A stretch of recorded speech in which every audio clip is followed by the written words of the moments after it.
Halo semuanya, perkenalkan nama saya Taume Merari Budijaya. Pada kesempatan kali ini, saya dengan kedua rekan saya yaitu Kintan Wiramurti dan juga Larry Jonathan akan menyampaikan sebuah psikoedukasi yang berjudul Using Experiential Learning Approach. Daripada menunggu lagi, lebih baik kita langsung saja ke videonya. Jadi, sebuah presentasi yang baik apabila presentasi tersebut dapat meningkatkan partisipasi aktif dari para pesertanya. Namun, seiring berkembangnya waktu dan zaman, sekarang banyak sekali metode-metode lain yang dapat digunakan oleh para trainer untuk dapat meningkatkan partisipasi aktif dari para peserta pelatihan. Nah, salah satunya adalah dengan menggunakan metode Experiential Learning Approach. Jadi, Experiential Learning Approach ini merupakan metode yang bukan hanya berfokus pada pemahaman saja, namun Experiential Learning Approach ini juga memberikan kesempatan bagi para peserta untuk dapat menggali keterampilan yang ada dalam diri mereka. Experiential Learning Approach ini terdapat 6 pendekatan. Yang pertama adalah role play. Nah, role play ini adalah sebuah cara yang paling populer di kalangan para trainer yang digunakan oleh para trainer untuk dapat menggali perasaan dari para peserta pelatihan tersebut untuk dapat mengembangkan keterampilan-keterampilan yang dimiliki oleh para peserta pelatihan tersebut. Nah, di dalam role play ini sendiri terdapat juga 6 pilihan dalam merencanakan role play. Cara yang pertama adalah scripting. Nah, di dalam scripting ini sendiri terdapat improvisasi. Improvisasi ini peserta pelatihan diberikan skrip secara umum dan peserta tersebut yang mengisi sendiri detail-detail dari skrip tersebut. Ya, selanjutnya ada semi-prescribed rules. Nah, pada pendekatan ini peserta akan diberikan informasi mengenai situasi dan peran yang akan mereka mainkan dalam role play. Akan tetapi tidak dijelaskan bagaimana cara peserta ini menangani situasi-situasi yang akan terjadi dalam role play tersebut. Pada pendekatan ini sangat memberikan keleluasaan bagi para peserta untuk dapat mengeksplor skrip yang ada. Selanjutnya ada prescribed rules. Di dalam prescribed rules ini, para peserta pelatihan diminta untuk menjalankan peran sesuai dengan skrip yang telah disediakan oleh trainer. Di sini peserta tersebut diminta untuk berperilaku sesuai dengan skrip yang telah dibuat oleh para trainer tersebut. Namun, kelemahan dari pendekatan ini atau metode ini adalah mungkin para peserta tidak akan mengenali situasi yang ada dalam role play tersebut, atau mungkin para peserta juga tidak akan mengenali bagaimana cara mereka untuk berperan di dalam role play tersebut, karena mungkin role play atau skrip yang disiapkan oleh para trainer terlalu rumit bagi para peserta. Selanjutnya terdapat replay of life. Nah, replay of life ini para peserta diminta untuk menggambarkan diri mereka sendiri dalam situasi yang sebenarnya sedang mereka hadapi, atau dengan kata lain, para peserta ini diminta untuk menghadirkan kehidupan nyata yang sedang mereka jalani ke dalam role play yang akan mereka perankan. Setelah itu terdapat participant prepares kit.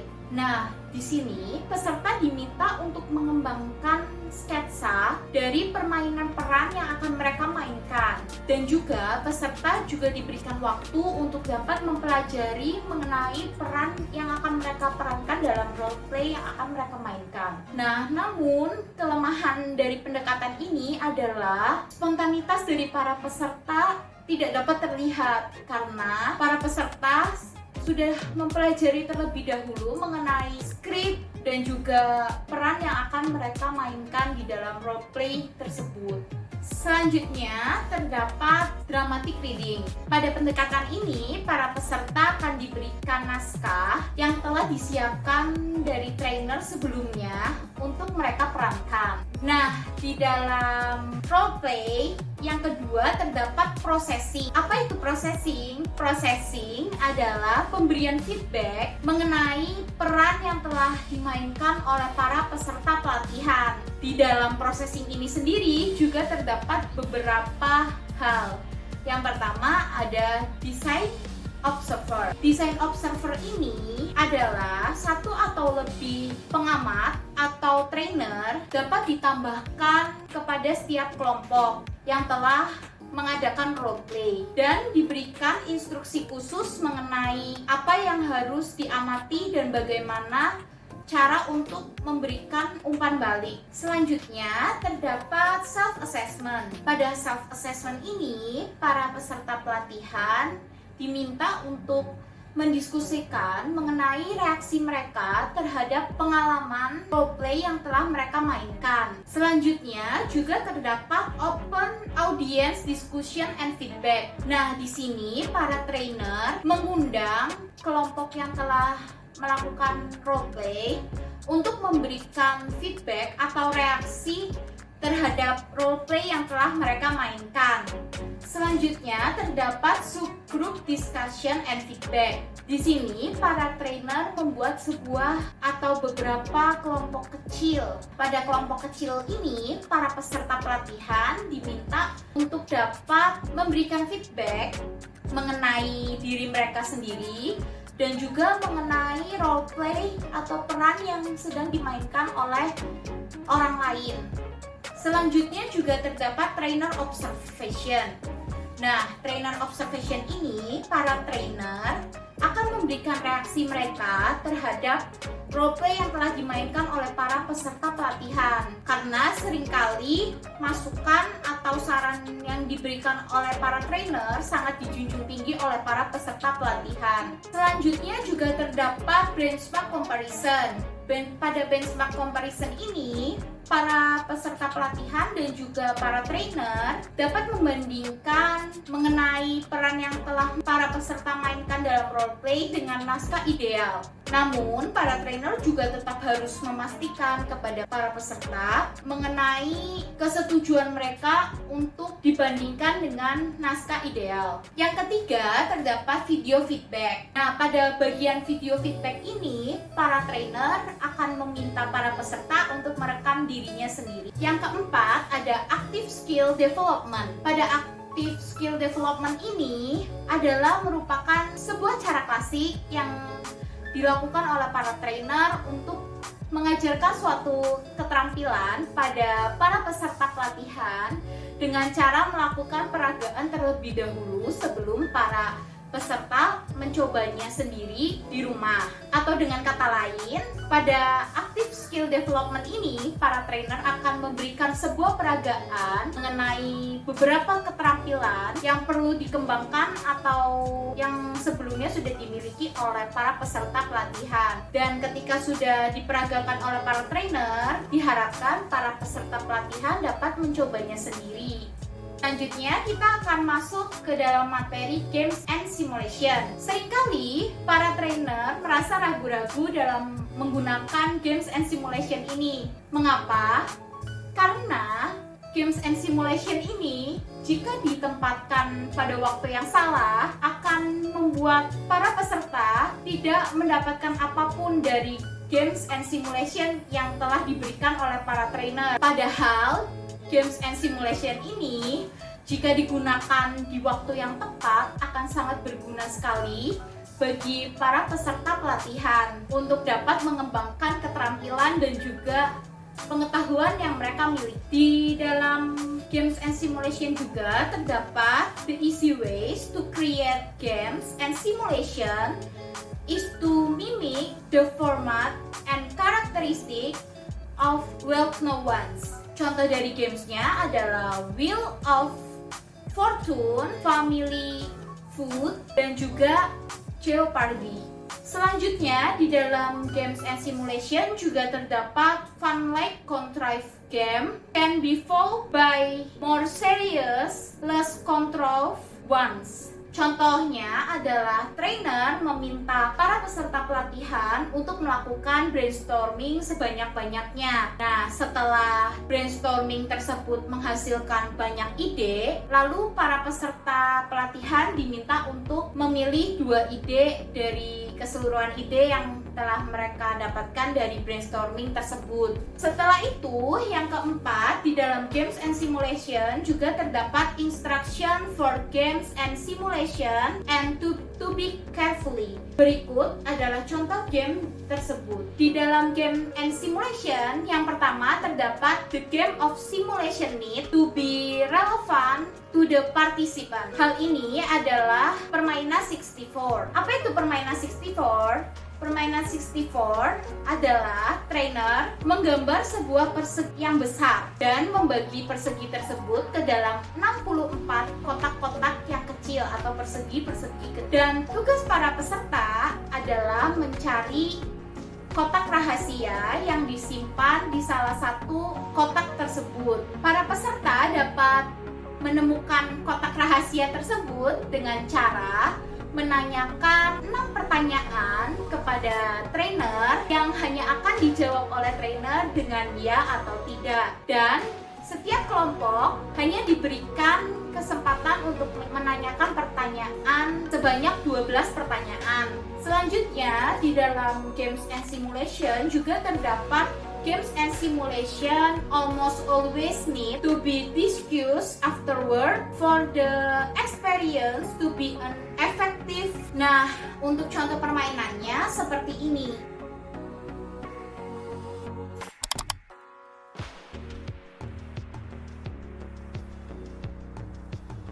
Baik, perkenalkan nama saya Kintan dan kali ini saya akan melanjutkan pemaparan materi yang telah dipaparkan oleh rekan saya, yaitu timeline. Namun sebelum kita beralih ke materi berikutnya, maka lebih baik kita review terlebih dahulu materi yang telah dipaparkan oleh rekan saya, yaitu timeline. Sekarang, siapkanlah kertas lembar dan juga alat tulis untuk mencatat soal-soal berikut. Yang pertama, apa yang dimaksudkan dengan role play? Lalu yang kedua, hal apa saja yang perlu kita lakukan untuk membuat game and simulation menjadi lebih menarik? Baik, jika sudah, saya akan melanjutkan ke pemaparan materi yang berikutnya. Pada kali ini, kita akan membahas mengenai 2 materi, yaitu yang pertama adalah observation dan yang kedua adalah mental imagery. Namun sebelumnya saya ingin mengingatkan kepada saudara untuk menyiapkan buku catatan dan juga alat tulis untuk mencatat hal-hal penting yang akan saya sampaikan. Baik, untuk pembahasannya selanjutnya kita akan membahas observation. Apa itu observation? Observasi merupakan, menurut KBBI, adalah suatu pengamatan yang dilakukan secara cermat. Banyak para ahli mengatakan ketika kita melakukan observasi, hal ini dapat membantu kita untuk belajar. Namun dengan catatan bahwa kita harus melakukan observasi secara aktif, bukan yang pasif. Lalu, bagaimana cara kita membuat observasi menjadi semakin aktif? Berikut terdapat 2 cara yang dapat kita lakukan untuk membuat observasi menjadi lebih aktif. Yang pertama adalah designing dan yang kedua adalah formatting. Yang pertama ada designing. Dalam designing ini terdapat 5 tips yang dapat kita lakukan untuk membuat observasi menjadi lebih aktif. Yang pertama adalah kita bisa membuat hal-hal yang ingin diobservasikan atau diamati oleh peserta menjadi lebih menarik, yaitu misalnya kita memberikan tampilan-tampilan atau visual design yang menarik agar peserta lebih terfokuskan dengan hal-hal yang menurut mereka menarik. Lalu selanjutnya, tips yang kedua adalah kita bisa memberikan formulir yang berisikan hal-hal apa saja yang dapat peserta amati. Terkadang ketika seseorang baru pertama kali melakukan observasi, mereka justru tidak tahu apa saja yang perlu mereka amati. Bahkan hal-hal penting yang seharusnya diobservasi justru tidak teramati. Maka dari itu, dengan memberikan formulir ini dapat memudahkan para peserta untuk mengamati. Pastikan kembali bahwa peserta telah mempelajari formulir tersebut sebelum pengamatan dimulai. Lalu tips yang selanjutnya adalah kita bisa menantang para peserta untuk memberikan feedback yang konstruktif kepada peserta lainnya. Ketika training dilakukan dalam beberapa sesi atau beberapa hari, kita bisa memberikan tantangan secara bertahap. Misalnya untuk sesi-sesi yang pertama, kita bisa memberikan tantangan yang mudah. Mereka disuruh untuk memberikan Feedback-feedback yang bersifat untuk menguji hal-hal dari perilaku yang positif dari peserta lain. Namun ketika bonding sudah terbangun, maka kita bisa meningkatkan kepada para peserta untuk memberikan feedback-feedback yang lebih konstruktif dan juga lebih kritis kepada peserta yang lainnya. Baik, untuk tips yang terakhir adalah kita bisa memberikan film atau dokumenter yang bersifat memberikan personal impact kepada para peserta. Karena ketika seseorang dapat menonton dan juga mengidentifikasikan tokoh-tokoh yang mereka amati, maka mereka akan lebih cepat dalam melakukan proses menginternalisasikannya. Sekarang kita selesai membahas pembahasan yang pertama, yaitu designing untuk observation. Bagian mana yang paling kau sukai? Saudara bisa menuliskannya di kertas lembar. Langkah selanjutnya yang dapat kita lakukan untuk membuat sebuah observasi menjadi aktif adalah formatting. Terdapat 3 format yang dapat kita lakukan untuk menghasilkan sebuah observasi yang aktif. Yang pertama adalah tips yang paling sederhana atau langkah yang paling sederhana, yaitu para peserta diminta untuk mengamati sebuah video atau demonstrasi atau roleplay dan masih banyak lagi. Kemudian para peserta diberikan observation checklist untuk hal-hal apa saja yang perlu mereka observasikan. Contoh kasusnya adalah misalnya para peserta diminta untuk menonton sebuah video mengenai manajer yang sedang menegur bawahannya dikarenakan bawahannya tersebut melakukan beberapa kali pelanggaran. Lalu pada observation checklistnya terdapat perilaku-perilaku apa saja yang dilakukan oleh manajer tersebut. Misalnya, apa sih yang dilakukan oleh manajer tersebut ketika bawahannya sedang berbicara. Kemudian di kolom sebelah kanannya nanti terdapat bagian-bagian yang bisa di-checklist oleh para peserta. Misalnya, menganggukkan kepala, melakukan eye contact, atau mencambangkan badan, dan masih banyak lainnya. Langkah selanjutnya adalah kita bisa membagi para peserta menjadi kelompok-kelompok kecil. Kemudian setiap kelompoknya nanti akan dipersilahkan untuk tampil di depan atau mempresentasikan suatu hal. Sementara untuk peserta lainnya yang menjadi penonton, mereka akan memberikan feedback kepada peserta yang tampil. Lalu untuk format yang terakhir adalah fishbowl, yaitu di mana para peserta akan mengelilingi satu orang individu yang akan mereka amati. Misalnya, mereka akan dibagi menjadi 2 kelompok, kelompok A lalu kelompok B. Nanti untuk tugas yang pertama, kelompok A melakukan pemaparan, sementara kelompok B akan melingkari kelompok A untuk melakukan observasi. Dilakukan selama 10 menit, kemudian nanti akan bergantian, dan pada akhirnya mereka akan masuk ke dalam sesi diskusi di mana harus mendiskusikan hasil observasi mereka. Baik, sekarang untuk pembahasan observation telah selesai. Sebelum kita beralih ke topik selanjutnya, saya meminta saudara untuk mereview sedikit materi yang telah saya paparkan. Yang pertama adalah tolong sebutkan 3 format apa saja sih yang perlu kita lakukan untuk melakukan sebuah observasi yang aktif. Silahkan tulis di kertas lembar. Baik, untuk topik pembahasan selanjutnya yang keempat adalah mental imagery. Mental imagery ini merupakan kemampuan untuk memvisualisasikan sebuah tempat, orang, tindakan, dan juga peristiwa yang sebenarnya tidak ada. Para trainer dapat merancang 6 jenis mental imagery. Yang pertama adalah visual imagery, yaitu membayangkan sebuah warna-warna, spektrum warna, segitiga emas, dan lain-lain. Yang kedua ada tactile imagery. Di sini para peserta dapat merasakan menjabat tangan orang lain, merasakan suhu, panas, dan lain-lain. Ketiga adalah olfactory imagery, yaitu para peserta dapat diminta untuk membayangkan wangi dari pegunungan, terus juga udara yang segar. Yang keempat ada kinesthetic imagery. Kinesthetic imagery ini misalnya peserta diminta untuk membayangkan bagaimana saat mereka mengendarai mobil, kemudian merasakan setiap putaran rodanya. Lalu yang kelima ada taste imagery. Pada taste imagery ini mereka dapat diminta untuk membayangkan serta merasakan bagaimana makanan favorit mereka. Dan yang terakhir adalah auditory imagery. Pada jenis yang kali ini, para peserta bisa diminta untuk merasakan bagaimana suara-suara di alam luar, kemudian bagaimana ketika ada seseorang yang sedang memanggil nama orang lain, dan masih banyak lagi. Mental imagery exercise ini dapat membantu para peserta untuk melatih mereka dalam mempertahankan cognitive information yang mereka dapatkan. Lalu mereka juga akan terlatih untuk dapat merasakan dan juga lebih memfokuskan dirinya pada peristiwa yang sedang mereka alami pada saat itu juga. Berikut terdapat beberapa adalah pedoman yang dapat kita lakukan untuk mengadakan sebuah mental imagery exercise. Tips yang pertama adalah kita bisa membuat para peserta lebih rileks terlebih dahulu. Misalnya dengan cara meredupkan lampu, lalu menyalakan background music yang soft, lalu kemudian melatih latihan pernafasan sebelum dimulai agar hasilnya lebih maksimal. Tips yang selanjutnya adalah kita bisa melakukan pemanasan yang kedua untuk membuka the mind eyes dari para peserta.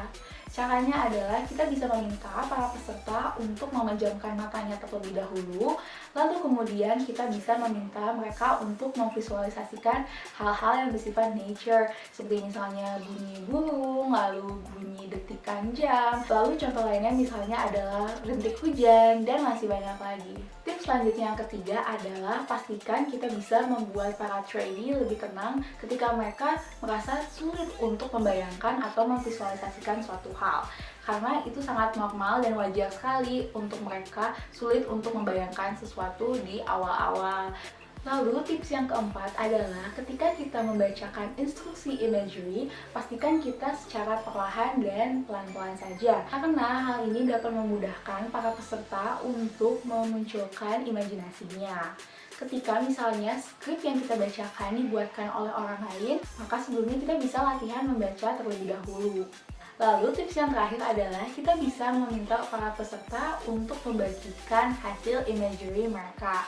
Lalu mereka dapat menuliskannya dalam jurnal singkat. Tidak perlu panjang-panjang karena jika terlalu panjang akan menjadi membosankan. Wah, tidak terasa pembahasan dua topik bersama saya telah selesai.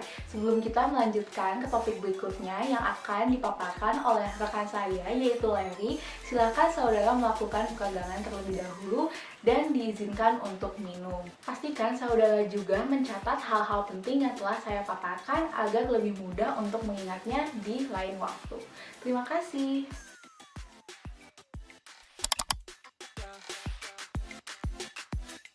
Yang berikutnya itu terdapat kegiatan writing test. Nah, writing test sendiri itu merupakan kegiatan menulis, dan kegiatan menulis ini itu dapat dikatakan mirip dengan mental imagery. Kenapa dikatakan mirip? Karena kegiatan writing test ini dapat dilakukan secara individual. Nah, lalu kegiatan writing test ini juga dapat membuat setiap peserta atau individunya itu dapat secara perlahan merefleksikan diri mereka secara individu, dan mereka dapat memahami dan menanggapi hasil materi yang sudah diberikan pada saat sesi pelatihan. Nah, writing test ini sendiri bisa dimulai dari tanggapan yang pendek ataupun esai yang panjang. Nah, pada umumnya kegiatan writing test ini biasanya kita temui dalam bentuk worksheet. Nah, worksheet itu sendiri secara spesifik memberikan instruksi tentang apa yang akan ditulis oleh peserta, dan worksheet ini pun dapat diberikan atau dapat dilakukan kapan saja tanpa ada waktu tertentu, misalnya pada saat sesi awal, sesi pertengahan, ataupun pada akhir sesi. Lalu pada umumnya juga worksheet ini biasanya membuat peserta untuk menceritakan suatu peristiwa. Namun tidak hanya peristiwa saja, writing test juga dapat berguna sebagai keterampilan menulis apapun, seperti korespondensi bisnis, lalu pengembangan naskah verbal, dan untuk meninjau materi yang dalam bentuk tertulis. Ketika ingin melakukan kegiatan writing test, perlu diingat terdapat 5 hal. Yang pertama adalah bantu partisipan agar dapat mendapatkan moodnya untuk mengekspresikan dalam bentuk tulisan. Caranya adalah kita harus melakukan sesuatu atau entah memberi mereka suatu tantangan ataupun semacam inspirasi supaya mereka tuh mau untuk mengerjakan kegiatan writing test ini. Dan misalnya kita kasih tantangan atau kita kasih semacam reward yang bisa memacu mereka untuk kayak mau untuk menulis seperti itu. Lalu kita harus kasih mereka juga buat mereka mengetahui bahwa kegiatan writing test ini tuh bukan semata menyibukkan diri saja gitu. Jadi kita harus kasih pemahaman bahwa diadakannya kegiatan writing test itu adalah terdapat banyak manfaatnya gitu di dalam kegiatan writing test tersebut. Lalu yang kedua, pastikan bahwa instruksi yang kamu sudah berikan sudah sangat jelas. Kita harus pastikan bahwa instruksi yang kita sudah berikan itu sudah jelas. Nah, ketika kita sudah menjelaskan instruksinya dengan baik, maka kita juga harus coba kasih gambaran kepada pesertanya agar si pesertanya pun bisa tahu apa yang akan dia tulis untuk kegiatan writing test tersebut. Dan yang ketiga, mengatur lingkungan kerja yang baik untuk menulis dan membangun suasana yang privasi dan tenang. Nah, hal yang ketiga ini kita dapat mengajak para peserta itu untuk mengikuti sesi proyek menulis. Jadi ketika ada sesi yang dikhususkan untuk menulis, itu akan dipastikan suasananya memang akan tersusun untuk menulis. Lalu yang keempat, memberikan waktu yang cukup untuk menulis. Waktu yang cukup ini kita harus buat para peserta tidak merasa terburu-buru atau tergesa-gesa dalam mengerjakan tugas. Nah, caranya adalah ya kita kasih kelonggaran waktu gitu, karena tidak semua orang ketika diminta untuk menulis, mereka menulis apa yang langsung mereka pikirkan. Pasti mereka ada yang harus membutuhkan beberapa waktu dulu untuk memikirkan apa yang ingin mereka tulis gitu. Jadi kita memang harus kasih kelonggaran waktu, tapi jangan terlalu lama karena akan menghambat pada sesi pelatihan yang berikutnya seperti itu. Dan yang kelima adalah berikan waktu yang cukup untuk memberikan feedback. Maksudnya feedback adalah di saat peserta sudah selesai dalam menulis, kita kasih kesempatan mereka untuk saling sharing apa yang mereka tulis gitu. Ini terbagi dua cara. Nah, cara yang pertama itu kita coba undang relawan yang bersedia untuk menceritakan hasil yang udah dia tulis gitu. Kita cari volunteer lah istilahnya. Nah, lalu yang kedua, kita buat para peserta itu saling berpasangan, dan ketika kita buat sudah saling berpasangan, kita minta pasangan tersebut itu saling menceritakan apa yang mereka tulis seperti itu.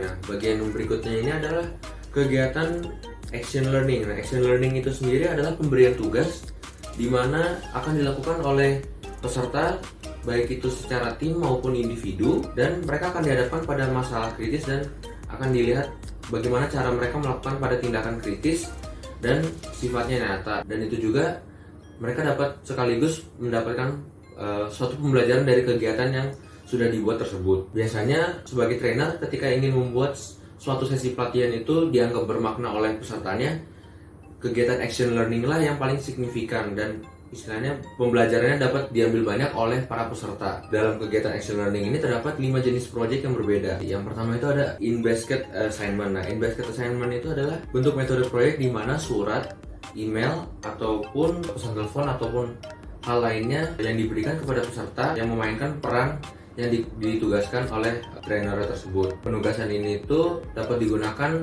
sebagai bagian dari program manajemen waktu untuk manajer. Kegiatan in-basket assignment pun dapat dengan mudah diadaptasi dan materinya tersebut dapat digunakan untuk kelas virtual. Nah, lalu terdapat research project. Nah, research project ini dapat dilakukan ketika memiliki waktu dan persiapan yang sangat matang gitu. Jadi ketika punya waktu banyak sebagai trainer bisa melakukan kegiatan research project ini. Nah, research project ini juga kita akan meminta peserta untuk melakukan beberapa penelitian dan mempresentasikan temuan mereka. Lalu penelitian ini juga dapat dilakukan dalam bentuk tim kecil ataupun individu, dan masing-masing dari mereka bisa saja memiliki tugas yang berbeda ataupun tugas yang sama. Data dari sumber penelitian ini dapat diperoleh dari berbagai atau beragam sumber. Jadi bisa saja dari orang ataupun narasumber secara langsung, dari internet, ataupun dari materi tertulis seperti buku contohnya. Lalu yang model yang ketiga adalah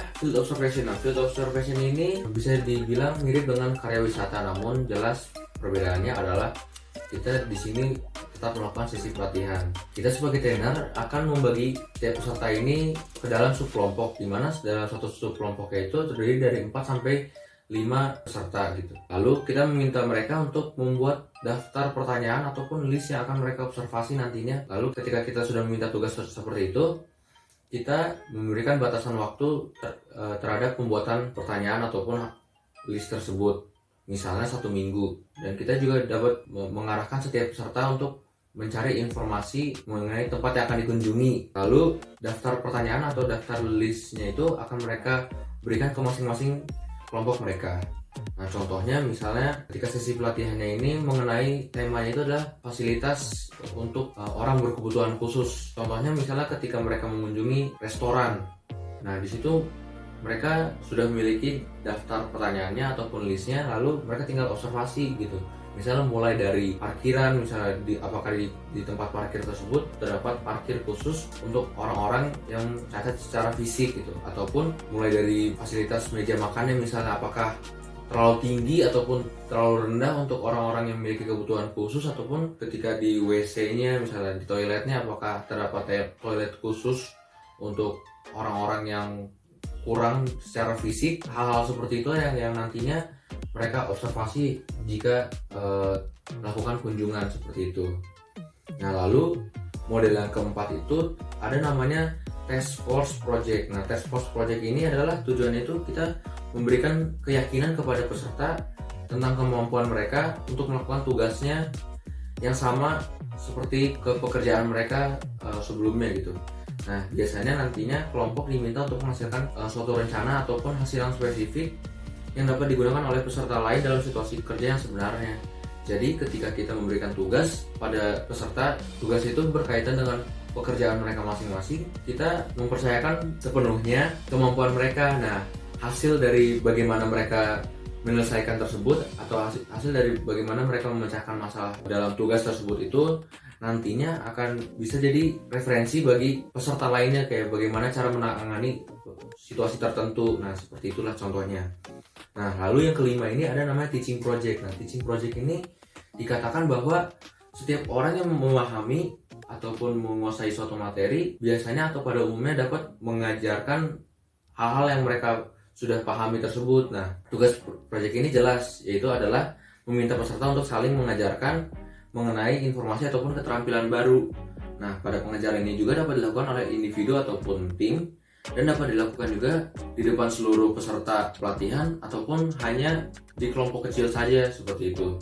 Nah, jadi terdapat contohnya, misalnya terdapat pelatihan 4 minggu berturut mengenai terapi keluarga. Nah, di sini peserta ini dibentuk untuk mengajarkan tim, jadi untuk tim saja gitu, tidak di depan semua peserta. Nah, setiap tim ini akan diberikan satu model terapi keluarga yang berbeda. Nah, dan pada minggu terakhir pelatihan ini, tim ini diharapkan untuk dapat mengajarkan orang lain tentang asumsi, konsep, kunci, dan intervensi metode model yang akan ditugaskan.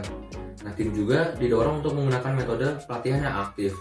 Nah, biasanya daya saing ini berkembang di antara tim yang berdampak pada pengajaran yang lebih kreatif dan berkualitas tinggi. Nah, jadi mereka pada umumnya ketika sudah diberikan tugas untuk mengajari itu, memiliki daya saingnya berkembang ketika diminta untuk melakukan pengajarannya itu secara aktif gitu. Dan kalaupun secara aktif, pastinya mereka akan melakukan berbagai kegiatan yang variatif gitu istilahnya. Makanya itu mereka terdorong untuk melakukan kegiatan pengajarannya itu lebih kreatif lagi lah istilahnya. Mungkin untuk contoh yang mudah dipahaminya lagi, pelatih pembangunan tim menugaskan tim untuk mendemonstrasikan salah satu dari atribut berikut, yaitu fleksibilitas, saling ketergantungan, kepercayaan, keterbukaan.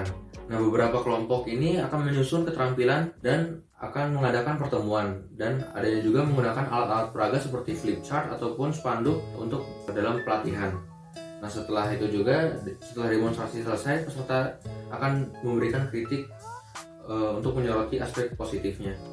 Nah, jadi intinya adalah ketika diminta untuk menyusun suatu keterampilan dan diminta untuk mempresentasikannya, memang ini terkesan mirip dengan research project tadi, dan ini bedanya adalah mungkin difokuskannya adalah pada titik pengajaran suatu keterampilan. Nah, seperti itulah contohnya.